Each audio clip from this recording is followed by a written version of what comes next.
While building our low-fidelity wireframes, we learned how to use tools and adjust properties of our layers to change their appearances. We can apply these same skills to create higher fidelity designs. We'll also introduce color and typography, place more emphasis on precision and accessibility, and explore features that speed up the design process in Figma. You may consider these choices at different points in your processes. That's fine too. There isn't one journey or path to a finished design. In our previous video, we created some wireframes for our social media app for pets, Figma. To make it easier for our team to find our designs, we'll keep our explorations in the same file. Figma lets you create multiple pages, each with their own canvas. We can view and navigate pages in the Layers panel of the left sidebar. Click the plus icon to add a page, and give it a descriptive name. Let's start by building out the home page of our social media app. This is a feed that shows us posts from the pets we follow. We'll start in a similar way to our wireframing. Press F to select the Frame tool and choose the Google Pixel 2 XL preset. Then, press the R key and create a rectangle for the image of our post.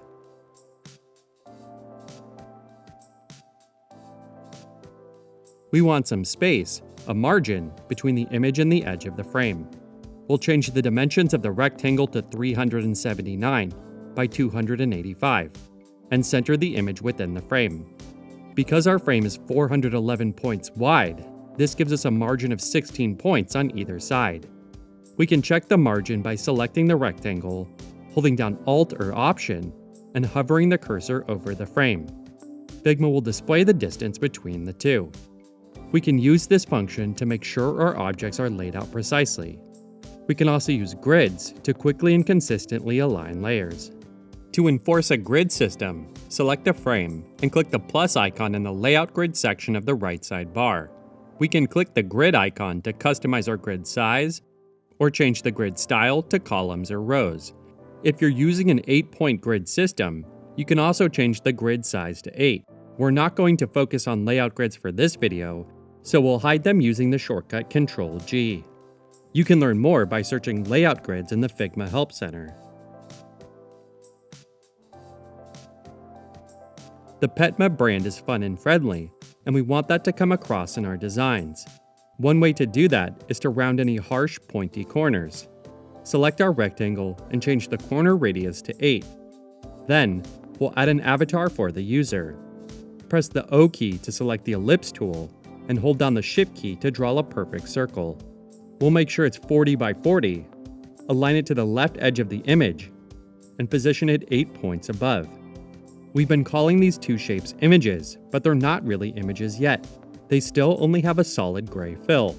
We can add images to our shapes using Place Image in the toolbar, or by using the shortcut Command-Shift-K. We'll select two images to act as our placeholders, and click Open to confirm. Our cursor now shows we have two images to place. We can see a preview of the first image next to our cursor. We'll click our post to replace the current gray fill with our image. Now, we'll click to add our second image to our avatar. We'll add a text layer for our pet's name. Let's press T, click to add a text layer, and then type name. We can explore all the properties relating to text in the text section of the right sidebar. The rubric font matches the fun and playful nature of our app, so we'll select that and change the size to 16. We'll align our text and avatar layers to the vertical center. Then, use our arrow keys to position them 16 points apart. We need a description to go alongside our image, so we'll duplicate the text layer and add some placeholder text. We'll adjust the width of the text layer to 379 to match the image. If we want to change the font, size, or weight of our text, we'll have to select them all before updating, or update them individually. This is manageable with only 2 text layers, but updating hundreds of layers of text later in the design process would be painful. To save ourselves some time, we'll use styles. Styles are reusable properties we can apply to objects. If we need to make changes to the style at a later point, every object using that style will also be updated. With our text layer selected, click the 4-dot style icon in the text section of the right sidebar. Then, Click the plus icon to add a new style. We'll give it a name. And then click Create Style. Now if we view the text properties in the right sidebar, we can see our text style applied. We can apply the style to other layers too. Select the description, click the style icon in the text section, and select the style from the list. Styles aren't just for text. You can also create color styles for fills and strokes, layout grid styles like the 8-point grid system we mentioned earlier, or effect styles for things like drop shadows and blurs. Let's create a color style while we're here. Our text layers are black on a white frame. This ultra-high contrast can cause a strain on a person's eyes. Let's reduce the contrast to make reading more comfortable. This time, let's select both layers and change the fill to a lighter gray. Let's try this. This is too light, which could make it hard for a low-vision reader to see. We've already installed the Stark plugin from the Figma community, which we can use to check the contrast of our layers. Click on the layer and go to the menu, select Plugins, and then Stark. We'll choose Contrast Checker from the options. Oh, our intuition was right. The color is too light. Let's change this to a darker gray with just a hint of purple and check the contrast again. We can rerun our last plugin without opening the menu using Option-Command-P. And now, it passes. Now that we have an accessible color we're comfortable with, let's turn it into a color style. We can create this color style from the Fill section of the right sidebar. To see the styles we've created, we can click on the canvas to deselect everything and view them in the right sidebar. We can see both our text and color styles. We can click the adjustment icon to make changes to our style. Let's update the font size of our body text to 18. The text layer that we use in the style are also updated. This has the unintended consequence of moving our perfectly placed layers slightly out of alignment. If only there was a way for the layout of this design to reflow when we make changes. Lucky for us, there is. Auto layout is a property you can add to frames. It allows you to create designs that grow to fill or shrink to fit and reflow as their contents change. This is great when you need to add new layers, accommodate longer text strings, or maintain alignment as your design evolves. Auto layout is a powerful feature with many properties. It can save you so much time, but can also be a little daunting. We'll explain some key properties as they come up, but we encourage you to learn more about auto layout in our other educational resources. Layers in auto layout frame can only align in a single direction, horizontal or vertical. If we select our post layers and add an auto layout using the shortcut Shift-A, our layers form a single vertical auto layout frame. Let's undo that using Command-Z. Instead, we need to create a horizontal auto layout frame for our avatar and name. Then combine this with the other layers in our post inside a vertical auto layout frame. Select the avatar and name layers and create an auto layout frame using the shortcut Shift-A. By default, our auto layout frame grows to accommodate the size of its contents. If we were to change this text to something longer, the auto layout frame grows with it. We have the auto layout frame selected. We can align our selection to the center using the alignment tools. Great! Let's rename our new auto layout frame to Author Info. Let's select our first auto layout frame and the other layers in our post and add auto layout again using Shift-A. Figma will recognize the spacing between those layers, set the space between items property to 8, and respect that spacing regardless of how we change the contents within the frame. If we were to change our text styles again, we'd no longer have any alignment issues. In the previous section, we set a fixed width of 379 for the description. Because of this, the horizontal resizing property is set to fixed width. HUD contents means the text layer's width will grow or shrink to accommodate the length of text. But if the description gets too long, it goes past the other layers in our frame. That's not what we want. Let's change this to fill container so it will take up all available space instead. When it runs out of space, it will wrap to a new line. Perfect! This also sets the text resizing property to auto height. The final thing we want to do is to give our post more empty space around its outer edges. You may have heard of this concept as white space. negative space, or giving objects room to breathe. The way we achieve this is through the padding around items property. Let's add 16 points of padding around the items within our frame. Adding the padding shifted our frame a bit, so we'll just have to recenter it, and we're good to go. We know that our app's feed will have many posts from our users, so we need to make some copies of the post we've been creating. To make it easier to change aspects of our post in the future, we can turn this into a component. Before we do, let's give our layers some more descriptive names. Let's turn this into a component by selecting it and choose Create Component from the toolbar, or the shortcut Option-Command-K. We probably don't want our main components to live inside of our designs, so to make it easier for our team to find that component, we'll create a page for our components. In the Pages section of the Layers tab, click the plus icon and name the page Components. We can now move our components to the new page. Right-click on the main component and select Move to Page, Components. We can now access this component in the Assets panel of the left sidebar. Any components we create in this file are grouped under Local Components. Let's drag an instance of this component into our frame. Then we'll make a few copies.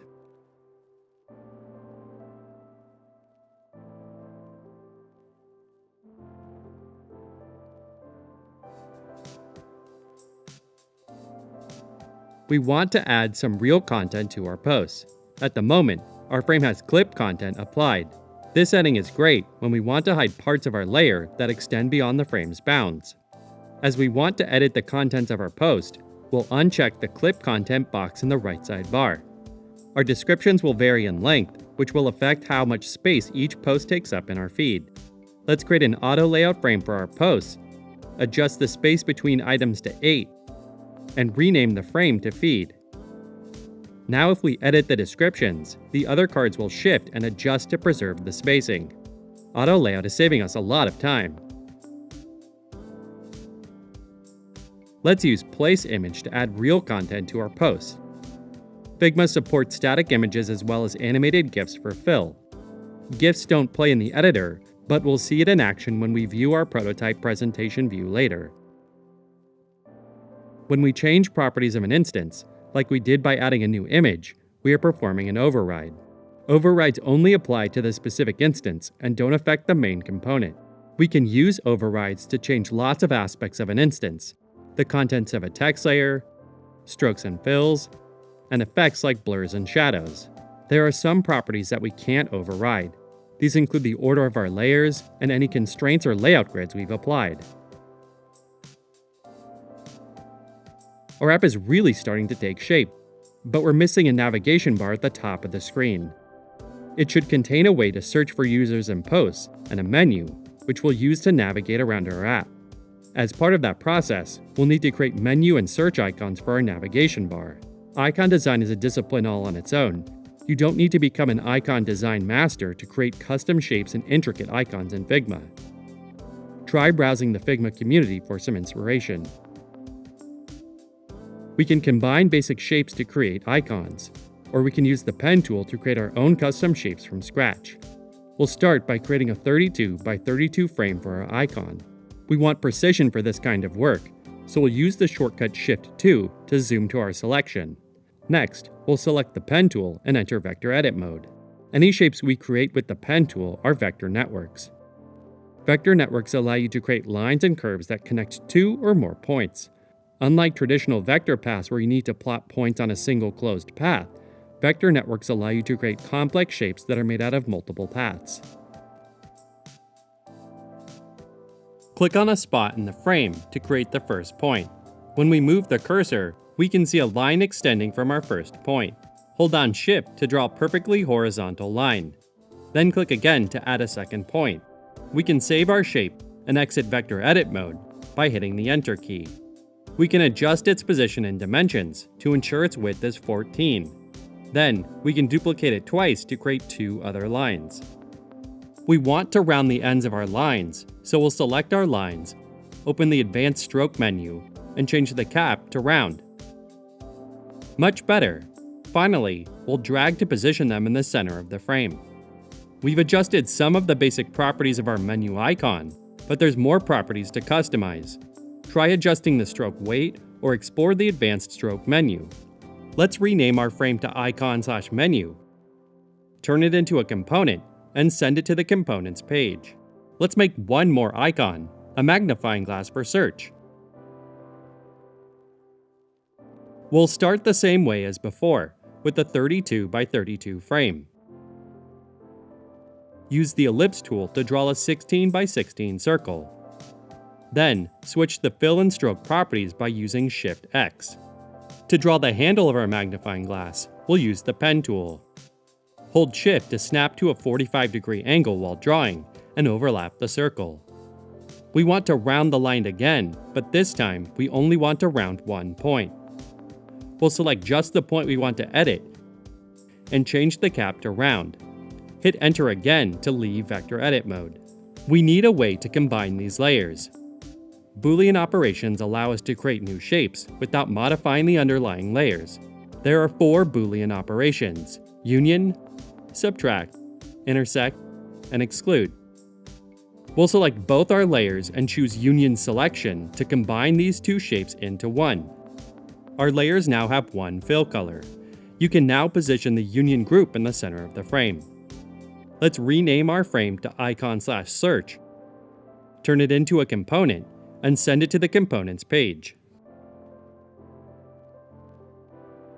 Next, we'll create a navigation bar component to sit at the top of our screen. This will incorporate the icons we've just created. Let's head over to our components page to create a nav bar alongside our other components. Our nav bar will take up the full width of the screen, so let's create a frame that's 411 by 80. Now, we'll grab some icons. Open the Assets tab, drag in an instance of our menu, and place it on the left side of the frame. We'll make sure it's 8 points from the left and bottom. We'll repeat this for the search icon on the right side. For this icon, we'll need to change the horizontal constraints to right. We need to add a logo and a status bar to our navigation bar. To save you some time, and through the magic of video editing, we'll use some components we've created earlier. We'll grab the Petma logo from the Assets panel and drop it in the center of our frame. We'll set the horizontal constraints to center. Then, create an instance of the status bar, place it at the top, and set the constraints to left and right. Let's rename this to navbar and turn it into a component. If we return to our design page, we can now drag in an instance of our navbar component and place it at the top of the page. Then reposition the feed just below that.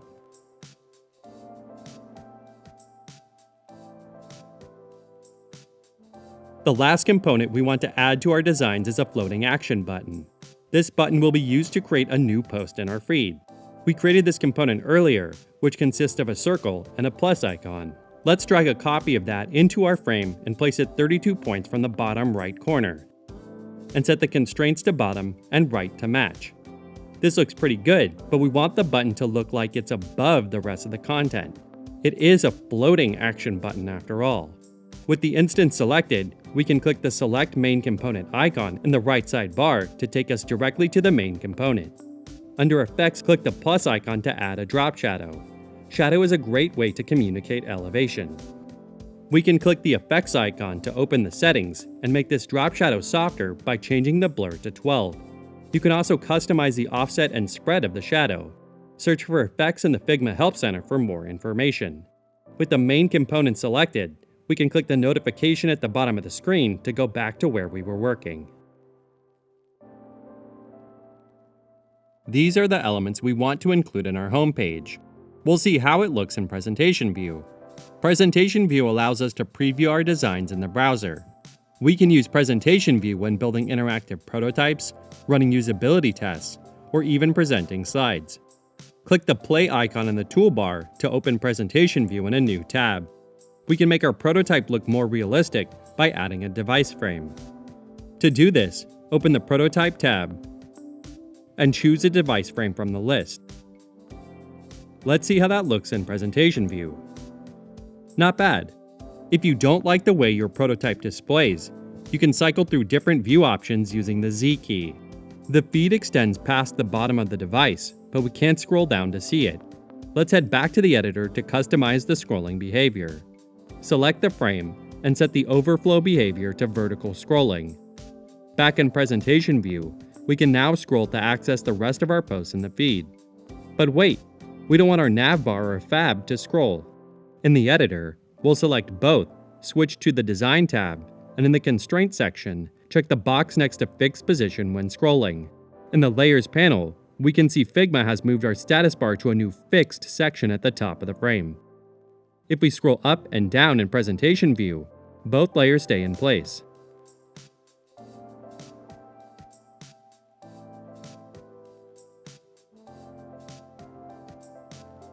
Wow, we've covered a lot of features in this video. If you got confused along the way or have any questions, don't worry. Figma's Help Center has hundreds of helpful resources to explore. When we check back again, we're going to create an interactive prototype, share it with our team, and incorporate their feedback into our final designs.